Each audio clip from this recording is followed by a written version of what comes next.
தினம் சிறகடிக்கும் ஆசை சீரியலில் வந்து அண்ணாமலை வீட்டில் உள்ளவர்களிடம் தனது ஆசையை கூறுகிறார்.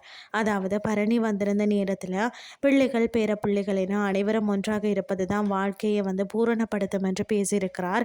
அதற்கு பிறகு ரவியும் முத்துவையின் ரகசியமாக அழைத்து குழந்தை விவகாரத்தில் என்ன முடிவு எடுத்திருக்கிறீர்கள், எனக்கு சீக்கிரமே பேர குழந்தைகள் வேண்டும் என்று நேரடியாகவே கூறுகிறார். ஆனால் இதனை விஜயாவிடம் கூற வேண்டாம் என்றும் அவர் மனோஜுக்கு திருமணம் முடிப்பதில் ஆர்வமாக இருக்கிறார், அதனால் இதை பற்றி அவரிடம் சொல்ல வேண்டாம் என்றும் சொல்கிறார் அண்ணாமலை. இதற்கிடையில் அவர்கள் என்ன பேசுகிறார்கள் அப்படின்னு சொல்லி தெரியாமல் விஜயா தூரத்தில் நின்று ஒட்டு கேட்கிறார். இதைத் தொடர்ந்து அண்ணாமலை பேசிய விஷயங்களை முத்து மீனாவிடம் சொல்கிறார். அதற்கு மீனா, எனக்கும் ஆசைதான், ஆனால் இந்த வீட்டில் எனக்கு உங்களுக்கு ஒரு மரியாதை இல்லை. நாளை அதே நிலை எங்களுடைய குழந்தைகளுக்கும் வரக்கூடும். அதனால் நாம் வந்து ஒரு நல்ல நிலைமைக்கு வந்ததுக்கு பிறகு இதை பற்றி யோசிப்போம் என்று சொல்கிறார். மேலும் முதல்ல வந்து மேல் மாடியில் ஒரு அறை கட்ட வேணும், அதற்கு பிறகுதான் குழந்தை பற்றி யோசிப்போம் என்றும் தெரிவிக்கிறார்.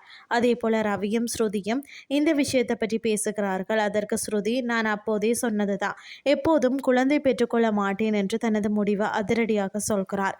இதுதான் இன்றைய நாளுக்கான எபிசோட்.